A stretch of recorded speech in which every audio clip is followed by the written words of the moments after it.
لو اشتريت السهم بعد ما الناس كلها اتكلمت عنه فانت مش مستثمر، انت ضحية. سمعتني كويس، انت مش اول واحد دخل، انت اخر واحد في الصف اللي بيدفع اعلى سعر عشان بيشتري من اللي بيخلص. الناس اللي بتبعت لك تقول لك السهم ده بيجري هم نفس الناس اللي هتبعت لك بعدها تقول لك مش عارف ايه اللي حصل، ده نزل فجأة. تعال افهمك اللعبة. في السوق في نوعين من الناس. اول نوع السمارت ماني اللي بيشتري واحنا لسه بنشك في اللي بيخش في السكون ويخرج وسط الدوشة.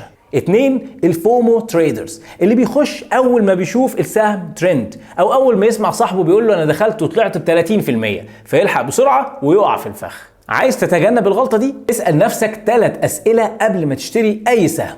1. ليه السهم ده طالع؟ هل في خبر جوهري ولا مجرد ضخ اعلامي؟ لو مفيش سبب حقيقي اوعى تقرب. 2 التشارت بيقول ايه؟ هل السهم لسه بيكسر مقاومة لأول مرة ولا بيضرب قمة فوق قمة فوق قمة؟ كل ما تطلع اكتر من غير تصحيح كل ما الخطر بيزيد. 3 حجم التداول عامل ازاي؟ لسه في سيولة داخلة ولا الكبار بيخرجوا وانت لسه داخل؟ الفوليوم هو اكتر مؤشر صادق في السوق. خدها قاعدة، لو اشتريت بعد الترند فانت اشتريت الحلم اللي غيرك حققه. لو عايز تكسب بجد ادخل السوق قبل ما الناس تبص عليه، مش لما الدنيا تولع. افهم اللعبة او اتفرج على نفسك وانت بتدفع ثمنها.